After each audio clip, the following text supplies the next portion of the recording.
So frequency density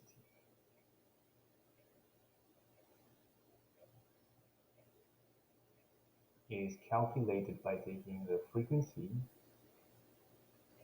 and dividing it by the class width.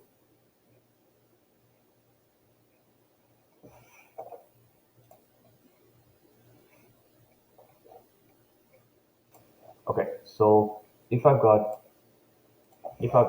and I say, okay, let's hypothetically take a few values here. Let's suppose I've got a few heights or a few class widths. Okay, I've got a few class widths. I'm going to write a class width.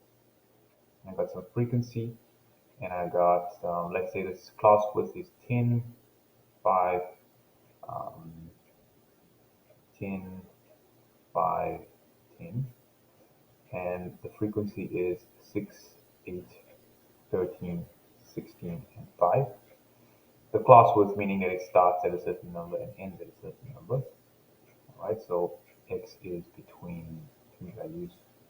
So when you subtract it, you end up with that values, which I've already automatically subtracted. Then the frequency density is going to be 0.6 in this case, 1.6 in this case, 1.3 in this case, 3.2 and 0.25. If I have to draw this up, on a histogram, the first thing I need to have is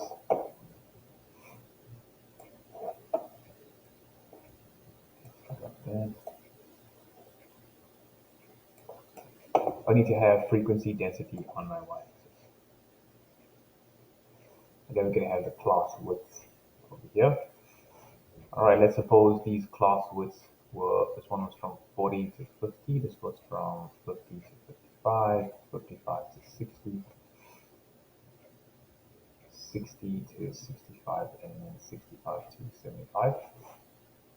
Okay, so that's going to be some value x.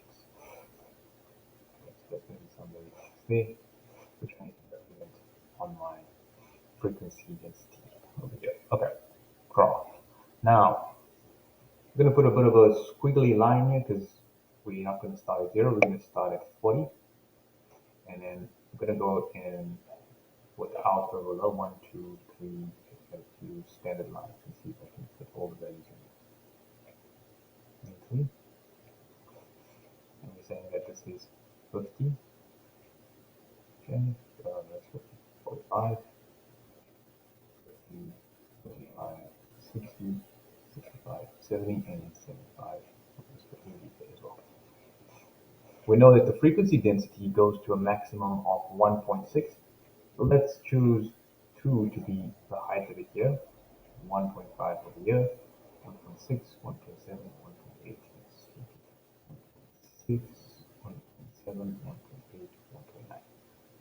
1.9, 1.1, 1.2, 1.3, 1.4, 1.5, like that. Okay, so now that I've got that, and I've got 1.5 there, I can now basically draw this up. So 0.6 is the height here. 1, this is 0. This is 0. Let's say 1.5, 1.4, 1.3, 1.2, 1.1, all the way down. So maybe this is supposed to be 1. 1, 2, 3, 4, 5. 1, 2, 3, 4.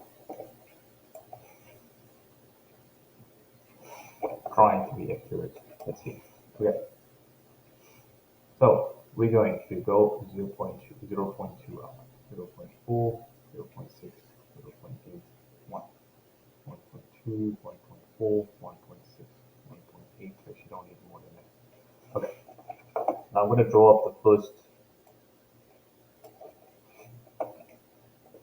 part of the histogram, which is going to be from the class interval of 40 to 50. And we know that this height is 0.6.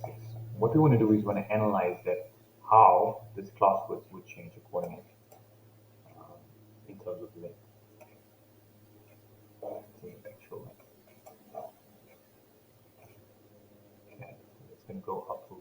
6, 6, and then we got the next one goes to 1.6, but it's from 50 to 55. Okay. And we want to calculate the area of each of these as well. We can calculate the area by taking the width and the length, but then also we need to use direct proportion to an actual length that could be faced with 60 to 65, 65 to 55, 55 to 55 to 60. I think it's 55 to 65. It's supposed to be. And that's going to be a height of 1.3. And then we've got the next one, which is 5 to 60, 5, 65 to 70. And the height I've got to change those values between 65 to 70. It's supposed to be about 3.2 frequency density. That's going to be pretty high based on there.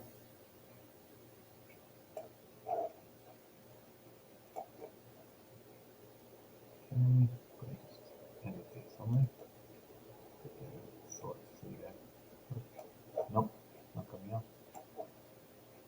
Come on.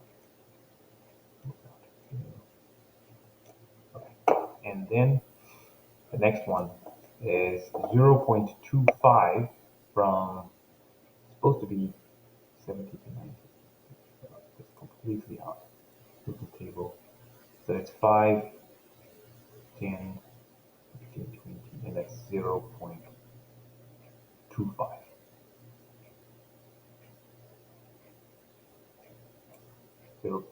Yeah, that was actually supposed to be. I'm going to change over those values now. All right, so I'm just going to adjust these and these quickly.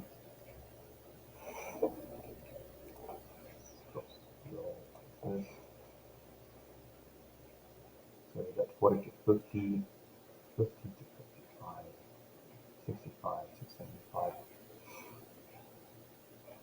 No, 55 to 65 first. Then we got 65 to 70. And we got then 70 to 90. Okay. The class width here is actually supposed to be 20. Class width here is 5. This one is 10. This one is 5. And this one is 10. That's how it's supposed to be though. Okay, so now double checking here. 16 divided by 5, that's 3.2. Just to make sure that's one is correct. Yeah. Okay.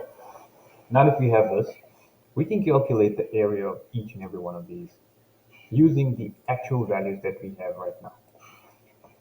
If I get the area going for each of these, I mean the area here is going to be 10 times 0.6, right? And what are we actually doing to get the area?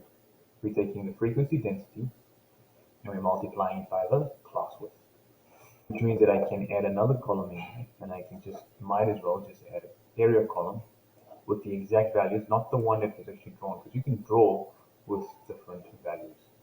Okay, so if I want to find the area of each of these, I'm going to take 10 times that, that's going to be 6. I'm going to write the units squared, because we don't know if it's meters squared or centimeters squared if we're drawing this graph. 1.6 times 5. 1.6 times 5 comes to 8. And 1.3 times 10 comes to 13. And 3.2 times 5 comes to 16. And 0.25 times 20 comes to 5. And we can see now quite clearly how the area is your frequency, right? But now, hypothetically speaking, we are given the actual value with which this was drawn. And they tell us they drew this with 3 centimeters by, let's say, 2 centimeters by 1 centimeter, right? So what I want to do now is calculate each and every one of these actual drawn dimensions, right? So 2 centimeters means that this should be 1 centimeter, right? And 1 centimeter at 0.6 means that I've got to divide 0.61 divided by 0.6, or the other way around, between 0.6 is to 1 as multiples of it. So using direct proportion, 0.6 is to 1 centimeter as 1.6 is to, so we take 1.6 divided by 0.6 and we multiply it by 1. We come to 2.67, 2.6, which would be the centimeters of this height here. This would be 2.6 by 1 centimeter. And then using this proportion, I could then calculate the other one. But I know the bottom one quite easily. I can see this is going to be 2 centimeters, this is going to be 1 centimeter, and this is going to be 1, 2, 3, 4 centimeters over here. What I want to do now is calculate the actual area and see how it relates to the area that we have. So let's calculate each of these ones. This one I'm going to use the height of these. I'm using this to calculate. So in this particular question here, this height is, 1.3, right? So if I make this into 1.3, 1.3 divided by 0.6 multiplied by 1 comes to 2.167.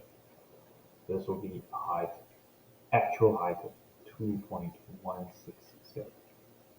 And this one would be going as high as, we don't have it here, but it was 3.2. So if I change this to 3.2 now, 3.2 divided by how many 0.6 is going to take in there? 5.3.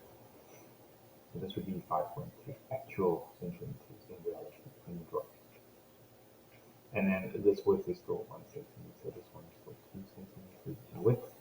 This one's 2 centimeters in width. And then this one's height is 0.25. Last one.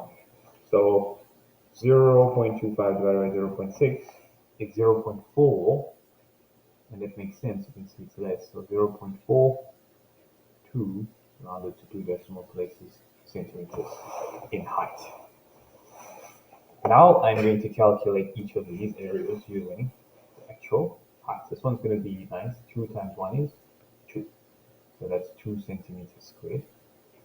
So we're going to write your area actual. And that was given. It was a given one for 2 centimeters squared. Now let's calculate each of the others. 1 times 2.6 is 2.6 centimeters squared. 2 times 2.167. 2 times 2.167 comes to 4.33.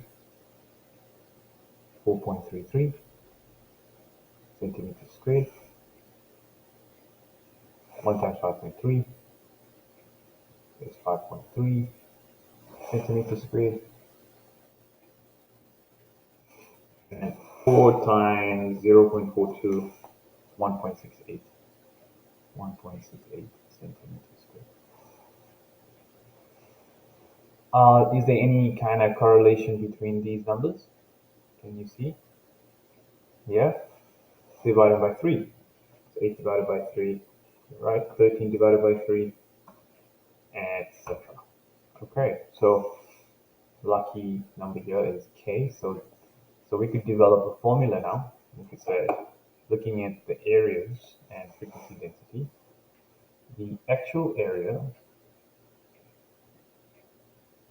times 3 is equal to the area, which is given by frequency density times cross width.